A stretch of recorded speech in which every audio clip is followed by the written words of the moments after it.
Hi friends, അസ്സലാമു അലൈക്കും. Welcome to my channel. എല്ലാവർക്കും സുഖമല്ലേ? അപ്പോൾ ഞാൻ ഇന്ന് വന്നിരിക്കുന്ന ഇഫ്താറിൻ്റെ റെസിപ്പി ആയിട്ടാണ്. നമുക്കൊരു വെറൈറ്റി ആയിട്ട് ചെയ്യാൻ പറ്റിയ ഒരു ഇഫ്താറിൻ്റെ ഒരു അടിപൊളി റെസിപ്പിയാണ്. അപ്പോൾ എല്ലാവരും ഒന്ന് ട്രൈ ചെയ്ത് നോക്കുകയും ചെയ്യണം. വീഡിയോ ലാസ്റ്റ് വരെ കാണുകയും ലൈക്ക് ചെയ്യാനും ഷെയർ ചെയ്യാനും സബ്സ്ക്രൈബ് ചെയ്യാനും മറക്കരുത്. പുതിയ സബ്സ്ക്രൈബേഴ്സോ വ്യൂവേഴ്സൊക്കെ ഉണ്ടെങ്കിൽ ഒന്ന് സബ്സ്ക്രൈബ് ചെയ്യുക. പിന്നെ ഈ ഒരു ഐറ്റം നമ്മൾ ഇഫ്താറിന് സ്പെഷ്യലായിട്ട് നമുക്ക് ചെയ്യുകയും ഗസ്റ്റിനൊക്കെ വരുമ്പോൾ കൊടുക്കുകയൊക്കെ ചെയ്യാൻ പറ്റുന്നൊരു ഐറ്റമാണ്. അപ്പം വീഡിയോയിലേക്ക് പോകാം. വെള്ളത്തിനകത്ത് 1 സ്പൂണോളം ഈസ്റ്റ് ഇട്ട് കൊടുക്കുന്നുണ്ട്. ഈസ്റ്റ് ഇട്ടതിന് ശേഷം കുറച്ച് ഉപ്പിട്ടിടുന്നത് 1/2 സ്പൂണോളം ഉപ്പിട്ട് കൊടുക്കണം. ഇട്ടില്ലെങ്കിലും കുഴപ്പമില്ല. അപ്പോൾ ഞാനൊന്ന് ഇട്ട് കൊടുത്തതേ ഉള്ളൂ, പിന്നെ ഇടുകയും ചെയ്യുന്നുണ്ട്. അപ്പോൾ ഇപ്പോൾ 1/2 സ്പൂണൊന്ന് ഈസ്റ്റ് എടുത്തിട്ടൊന്ന് കുറച്ച് നേരം ഒന്ന് വെക്കുക. അതിനുശേഷം ഞാനൊരു കപ്പോളം മൈദ എടുത്തിട്ടുണ്ട്.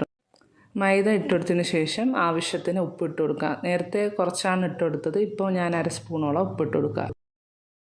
അതിനുശേഷം നമ്മൾ നേരത്തെ വെച്ചിരിക്കുന്ന ഈസ്റ്റിൻ്റെ കലക്കിയ വെള്ളം ഒഴിച്ചു കൊടുക്കുക. അപ്പം ഇതൊന്ന് ഒഴിച്ചിട്ടൊന്ന് മിക്സാക്കി എടുക്കാനാണ്.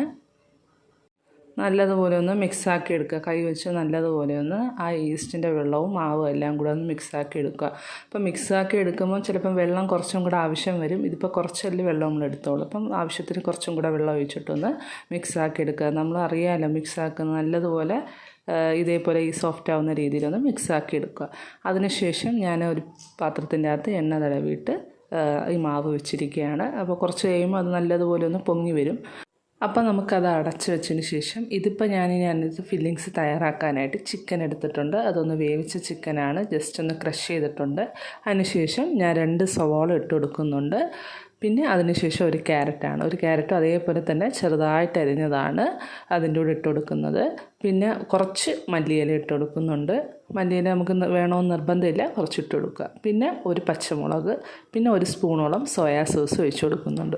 ഇതിന് ശേഷം ഇത് സോയാ സോസ് ഒഴിച്ചതിന് ശേഷം എല്ലാം ഒന്ന് നല്ലതുപോലെ ഒന്ന് മിക്സ് ആക്കുക. അപ്പോൾ ഞാൻ പറഞ്ഞ കണക്ക് ഇതൊന്ന് മിക്സ് ആയതിന് ശേഷം എനിക്ക് എണ്ണയിലൊന്നിട്ട് ഒന്ന് ജസ്റ്റ് ഒന്ന് ഫ്രൈ ചെയ്തെടുക്കുന്ന രീതിയിൽ ഒന്ന് ഇതെല്ലാം ഒന്ന് മിക്സ് ആവുന്ന രീതിയിൽ വരെ ഒന്ന് ആക്കിയെടുത്താൽ മതി.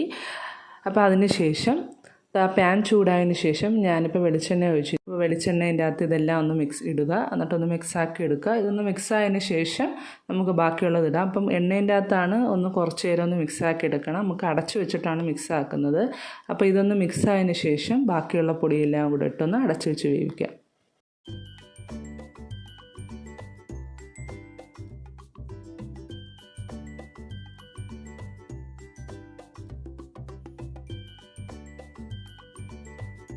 എല്ലാം ഒന്ന് നല്ലതുപോലെ ഒന്ന് മിക്സ് ആക്കുക. ഞാൻ പറഞ്ഞ കണക്ക് സവാളയും ക്യാരറ്റും ഒന്ന് വരുന്നതിൽ ഇടാവുക. അതിനുശേഷം ഞാനൊരു സ്പൂണോളം മഞ്ഞൾപ്പൊടി ഇട്ട് കൊടുത്തിട്ടുണ്ട്. പിന്നെ 1 സ്പൂണോളം പെരുംജീരകപ്പൊടി ഇട്ട് കൊടുക്കുന്നുണ്ട്.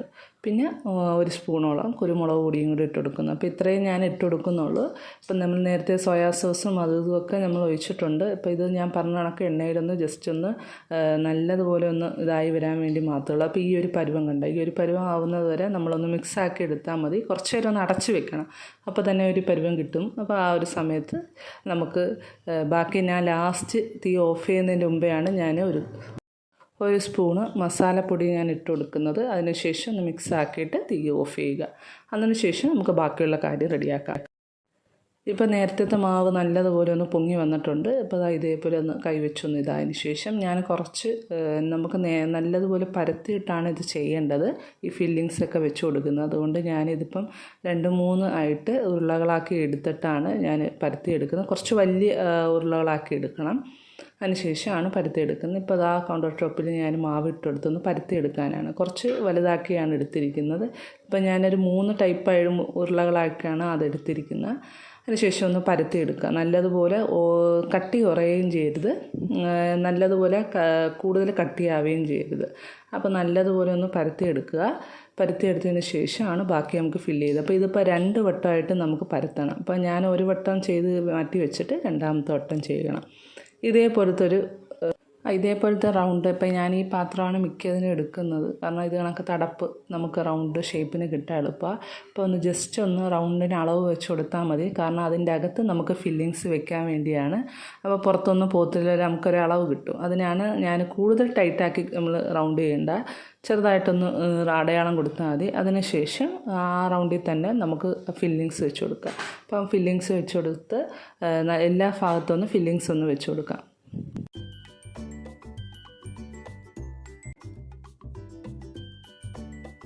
അപ്പോൾ എല്ലാം ഒന്ന് ഫില്ലിങ്സ് അതിൻ്റെ അകത്ത് ആയതിന് ശേഷം ഞാൻ പറഞ്ഞില്ലേ രണ്ട് വട്ടമായിട്ട് പരത്തണം. നമ്മൾ ആദ്യത്തെ പരത്തിയതിൻ്റെ അകത്താണ് രണ്ടാമത് പരത്തിയതിൻ്റെ അകത്താണ് നമ്മളിത് വെച്ചത്. പിന്നെ ആദ്യം പരത്തി വെച്ചത് മാറ്റി വെച്ചതിന് ശേഷം ഇതേപോലെ അതിൻ്റെ മേൽഭാഗത്ത് വെച്ച് കൊടുക്കുക. അതിന് ശേഷം നമ്മൾ പ്രസ് ചെയ്യൊന്നും ചെയ്യേണ്ട, കറക്റ്റ് അളവിന് വെച്ചെടുത്തിട്ട് വീണ്ടും നമ്മളിതാ ഈ അടപ്പ് വെച്ചിട്ട് ഒന്ന് നല്ലതുപോലെ ഇതായി വരുമ്പം ആ രണ്ട് സൈഡ് ഒട്ടിപ്പിടിച്ച് കറക്റ്റ് അളവ് കിട്ടും. അതേപോലെ തന്നെ ആ എല്ലാ ഭാഗവും ഞാനിത് ഇതേപോലെ പ്രസ്സാക്കി എടുക്കുമ്പോൾ കിട്ടും. വീണ്ടും നമ്മൾ ഇതേപോലെ തന്നെ മാവ് ഇതേപോലെ രണ്ടായിട്ട് വെച്ച് ചെയ്ത് എടുക്കുക. അപ്പോൾ തന്നെ നമുക്ക് രണ്ട് സൈഡ് കണ്ട അത് കറക്റ്റായിട്ട് ഷേപ്പായിട്ട് കിട്ടിയിട്ടുണ്ട്. ഒരു റൗണ്ട് ഷേപ്പ് വെച്ചിട്ടുണ്ട്. അപ്പോൾ ഇതെല്ലാം ഞാൻ ഇതേപോലെ ചെയ്തിട്ടുണ്ട്. ഇനി ഇതേപോലെ കുറേ നേരം നമുക്ക് വെക്കേണ്ട ആവശ്യമില്ല. ഇപ്പോൾ ഇതൊന്നും എല്ലാം ഒന്ന് റെഡി ആയതിന് ശേഷം കറക്റ്റ് അളവിൽ തന്നെ റൗണ്ടായിട്ട് നമുക്ക് കിട്ടുകയും ചെയ്ത്. അപ്പോൾ ഞാൻ എടുത്തിരിക്കുന്നത് സൺഫ്ലവർ ഓയിലാണ്. അപ്പോൾ നല്ലതുപോലെ തീ കൂടിയതിന് ശേഷം നല്ലതുപോലെ തീ കുറയ്ക്കണം. എണ്ണ നല്ലതുപോലെ തിളച്ചതിന് ശേഷം കുറച്ചിട്ടാണ് ഇത് ഇടേണ്ടത്. ആദ്യം ഇങ്ങനെ ഇടുമ്പോൾ ഇങ്ങനെ ഓരോ സൈഡായിട്ടേ തീ കൂടി വരത്തുള്ളൂ. അതിന് ശേഷമാണ് പതുക്കെ ഇതേപോലെ ജസ്റ്റ് ഒന്ന് പൊങ്ങി വരത്തുള്ളൂ. നമ്മൾ ആദ്യമേ തീ കൂട്ടിയിട്ട് കഴിഞ്ഞാൽ അത് ആ ഒരു പരുവം കിട്ടത്തില്ല. അപ്പോൾ ജസ്റ്റ് കുറച്ച് പൊങ്ങി വരുമ്പം നമ്മൾ ഇതേപോലെ ആക്കിയതിന് ശേഷം ഇതേ കളർ ബ്രൗൺ ഇട്ട് തിരിച്ച് മറിച്ച് ഇട്ടെടുത്തിട്ട് ഈ കളറാവുമ്പോൾ നമുക്ക് എടുക്കാം. അപ്പോൾ ഈ ഒരു പരുവാണ് കറക്റ്റ് പരുവ്. ഈ സമയമൊക്കെ ആവുമ്പോൾ നമുക്ക് എടുക്കാം. അതേപോലെ തന്നെ ബാക്കിയുള്ളതും കൂടെ നമുക്ക് ചെയ്തെടുക്കാം. അങ്ങനെ നമ്മളുടെ ഇഫ്താർ റെസിപ്പി എല്ലാം റെഡി ആയിട്ടുണ്ട്. എല്ലാം ഞാൻ ഫ്രൈ ചെയ്ത് മാറ്റി വെച്ചിട്ടുണ്ട്. ഇതിപ്പോൾ ചൂടോടെ കഴിച്ച് കഴിയുമ്പോൾ നമുക്കൊരു ഹാർഡായിട്ട് തോന്നും. അപ്പോൾ നമ്മളൊന്ന് തണുത്തിട്ട് കഴിക്കുമ്പോൾ നല്ല സോഫ്റ്റായിട്ടിരിക്കും, അകവും എല്ലാം വെന്തിരിക്കും. അപ്പോൾ ചൂടൊക്കെ ആറിയതിന് ശേഷം ഇതുപോലെ നല്ലപോലെ അകമൊക്കെ നല്ലപോലെ വെന്ത് നല്ല ടേസ്റ്റാണ്. അപ്പോൾ എല്ലാവരും ഒന്ന് ട്രൈ ചെയ്ത് നോക്കുക. ലൈക്ക് ചെയ്യാനും ഷെയർ ചെയ്യാനും സബ്സ്ക്രൈബ് ചെയ്യാനും മറക്കരുത്. പുതിയ സബ്സ്ക്രൈബേഴ്സ് ഉണ്ടെങ്കിൽ സബ്സ്ക്രൈബ് ചെയ്യുക. അപ്പോൾ താങ്ക് യു.